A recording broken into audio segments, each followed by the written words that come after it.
Hi friends, welcome back to my channel. ఇవాళ what we eat on Sundays బ్లాగ్తో అయితే మేము ముందుకు వచ్చేసాయండి. పొద్దున్నే బ్రేక్ఫాస్ట్కి అయితే నేను చిట్టి వడలు అయితే వేసేసాయండి. దానికి కాంబో వచ్చేసరికి చికెన్ గ్రేవీ అయితే చేస్తున్నాను. చూడండి, ఇట్లా బుడకలు వచ్చేటప్పుడు 2 ముక్కలు వేసుకుంటే సాఫ్ట్గా నోట్లోకి వెళ్ళిపోతుంది. ఈ టేస్ట్ నాకు కర్రీ అయిపోయిన తర్వాత కూడా రాదని స్ట్రాంగ్ ఫీలింగ్. మీలో ఎట్లాంటి టేస్ట్ ఎవరికి ఉందో నాకు కామెంట్ సెక్షన్లో కామెంట్ చేయండి. లాస్ట్లో కొరియాండర్ అయితే వేసాను. గ్రేవీ క్వాంటిటీ ఎక్కువ ఉండేటట్టు అయితే చూసుకున్నాను.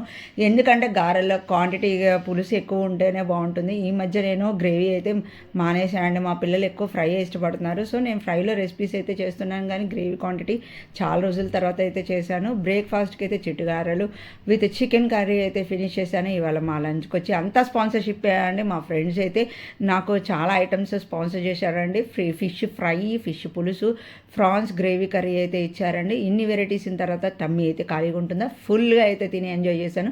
లాస్ట్లో చల్లడి పెరుగు విత్ మ్యాంగో అయితే రెడీ చేసుకొని పక్కన పెట్టుకున్నాను. నాకు సండే మోస్ట్ క్రేవింగ్ వచ్చేసరికి వేడి అన్నము, నెయ్యి, పచ్చడి విత్ ఫ్రై.